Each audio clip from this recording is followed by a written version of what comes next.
Hello guys, in this video we will be learning how to manage files through our code and create our own permanent data storage in a text file. When developing, there's a big variety of tools at your disposal. One of such is the management of files through code. You can code nearly all file types there are: text, CSV, PDF, just name it. Though when solving problems, you should always strive to evaluate which one might work best for your situation. Working with files through programming can easily lead beginner developers to hard to understand errors or exceptions. This is usually due to the different mindset we need to keep when working with streamed data. Doing actions to files such as reading, writing, and programming requires the use of streams, since we might be working with large sets of data. In C#, streams are usually used to read and write data to files. A stream is basically an additional layer between an application and the file to ensure smooth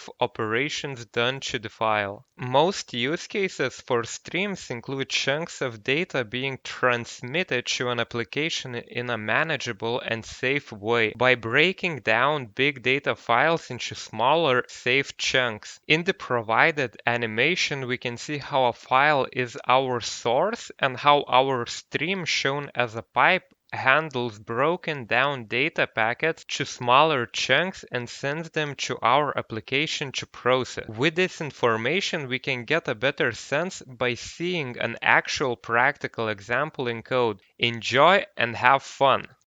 Alright guys, so to kick off, we will need to create some kind of a name for our file. So since it's an important aspect of our application, we probably should add it as a const string by typing in player data file name. This is a standard for writing constants in C#.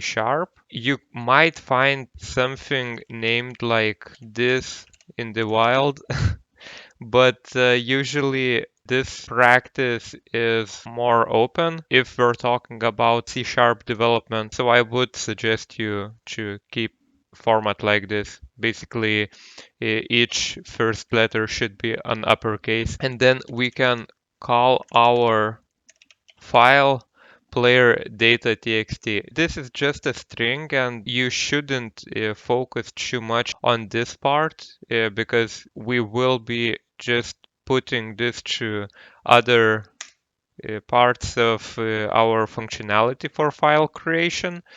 And then we will also need something to separate our data. This might be hard to understand for now, but this symbol, basically a semicolon, will separate all the data that we have in our file. So if, let's say, we had these kind of fields, let's say this is my age, this is total games played, we will separate everything by a semicolon, and when our application reads this data from a file, we are sure that the application will be able to understand that this is a variable value, this is a variable value, and this is a variable value, and they are separate. That's why we need something to separate different kinds of formats of data. We could use spaces, but imagine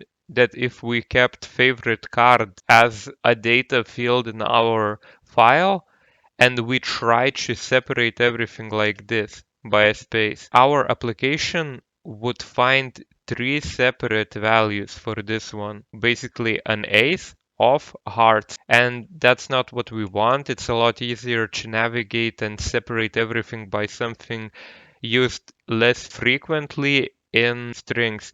We could also make this into a char, but it's usually easier to work with strings. So the first thing that I will teach you is how to check if a file already exists. In our case, imagine a situation when we're trying, by the way, if you want to search something up, just press Control plus F, and it will show you this navigation bar, and then you can type in the name of the method. I know that we will be setting this new functionality in set initial player information. I find it the best place for this precise situation, so I will be adding it here. The first thing that we need to do, type in file, then press Control dot and add using system IO. This will add you a library which allows you to work with files. There are a lot of different things it supports. One of those things are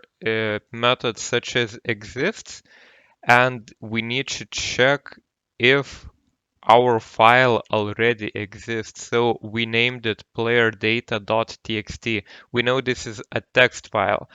Keep in mind that just by doing this, we can make assumptions that we can work with Excel files, with CSV files, with pretty much any kind of file you want, as long as the language has some implementation to work with that file type. And now we can just press enter, player data file name, and now we are checking if that file doesn't exist.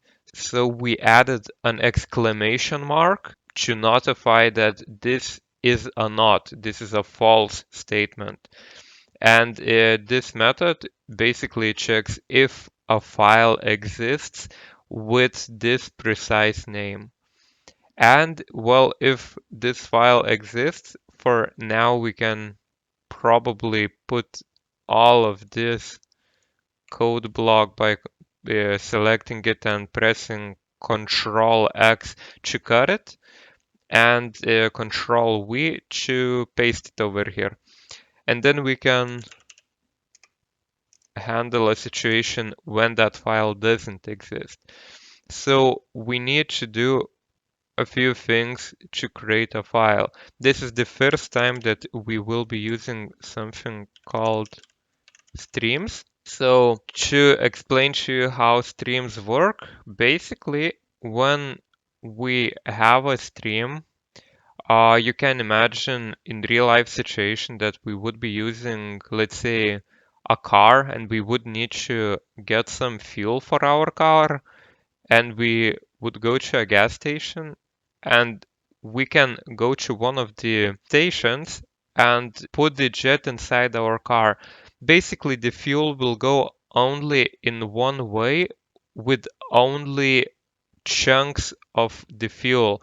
It's not a big box of fuel that is coming out. It's very precise amount of fuel in intervals of time. So it's the same with streams in programming.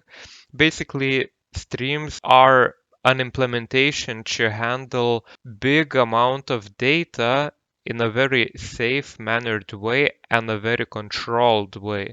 So instead of just basically giving out all the data and loading it onto the memory with the risk of basically corrupting some information or getting some exceptions thrown out or even getting a blue screen from our operating system. We just handle it by pretty much pushing a handleable amount of data. So it becomes chunks of data until we finish using it. So when we're using streams, we usually need to tell the computer when we have finished using a stream, and using statement allows us to dispose of it.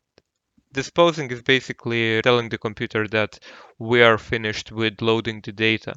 So in our case, we can just write cv for stream writer equal file create text player data file name, the same name that we used here, because we want to create this file, and this method will create us a text file. You could use different methods. I will provide you a link to Microsoft's official documentation for file management, and they suggest using this one. And now the only thing that we need to do is tell the computer the data that we want to set, we will create this data in an inline mannered way because we might want to add more players, although by that time we will probably change our uh, storage to use databases. But for now, we can just use files and imagine that we will try to implement multiplayer supported version of this game. I'm not sure if we'll do it on the same application, so we will be seeing how we'll manage with this one. By the way, string join is meant to concatenate all of the information that we're adding with a separator. First argument, as you can see, is a separator, and we've already created that it's a semicolon. And all of the next arguments that we provide will be separated by semicolons. So we can just add all the fields that we plan to use in our storage and, well, save this information. I'll be right back when I'll finish writing it. All right, so if you want, you can copy paste it from over here. I've added name, age, player skill level, favorite card, player nickname, player money, total games played, current winning streak, best winning streak. Don't mistake them. It's quite possible that you might write something differently. Let's say here you might write current money, which might become an issue for you and you might see inconsistent data. Just a warning. We've already created one bug that we will fix in this tutorial. And now we can also add a header so we would understand what we are actually saving. I will speed this up again. Okay, and now this line basically means that we want to write a line. In this line, we only create a string, so it doesn't do anything right now. Uh, I've created it because I know that we will need to append it. So we write sw dot write line again, and then we add the string. We also don't need the heading line. It's just for convenience. When we will access this file, we will be able to see what is the format. The way we're handling our storage right now is very sensitive and very easily breakable, so that's why I've added this part. Thank you for watching. In part 2, we will implement storage data updating as well as fix nasty bugs that were afflicting our game from previous lessons. Till then, have fun and have a wonderful developer journey.